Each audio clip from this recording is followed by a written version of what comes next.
ଗଜପତି ଜିଲ୍ଲା ଗୋଷାଣୀ ବ୍ଲକର ଖରସଣ୍ଡା ଗ୍ରାମ ପଞ୍ଚାୟତରେ ଖରସଣ୍ଡା ଗ୍ରାମ ପଞ୍ଚାୟତର ଖରସଣ୍ଡା ଗ୍ରାମରେ ଜଣେ ଚାଷୀ ବାୟୋଫ୍ଲୋ ଚାଷ କରି ନିଜେ ଆତ୍ମନିର୍ଭରଶୀଳ ହୋଇପାରୁଛନ୍ତି ଏବଂ ଅନ୍ୟ ଜଣଙ୍କ ପାଇଁ ପ୍ରେରଣା ହୋଇପାରିଛନ୍ତି।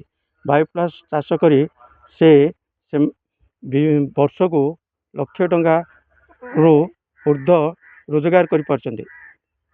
ବର୍ତ୍ତମାନ ସେ ଯାଆଁଳା ଚାଷ ବାୟୋଫ୍ଲୋ ଦ୍ୱାରା କରୁଛନ୍ତି।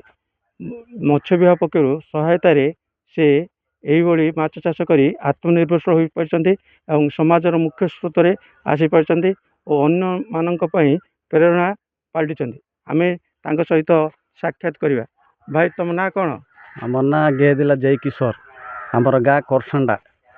ଆମେ ମାଛ ସେ ଫିସର ଡିପାର୍ଟମେଣ୍ଟର ବାୟୋଫ୍ଲାକ୍ ବାନ୍ଧିଲା ତାର ମାଛ ଜାଉଁଳ ପକେଇଥିଲା। ତାର ଟିକେ ବଡ଼ ହେଲା ପରେ ଆମର ବନ୍ଦର ଚାଲିଛି, ଆମକୁ ଲାଭ ବି ପାଉଛି।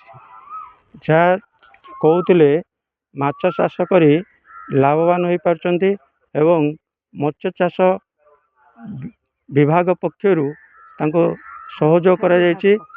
ସେ ଏଥିରେ ଲାଭବାନ ହୋଇ ସମାଜର ମୁଖ୍ୟ ସ୍ରୋତରେ ପହଞ୍ଚି ପାରିଛନ୍ତି ବୋଲି ପରିପ୍ରକାଶ କରିଛନ୍ତି। ଗଜପତିରୁ ବିବେକାନନ୍ଦ ବେହେରା, ରିପୋର୍ଟର୍ସ ଟୁଡେ।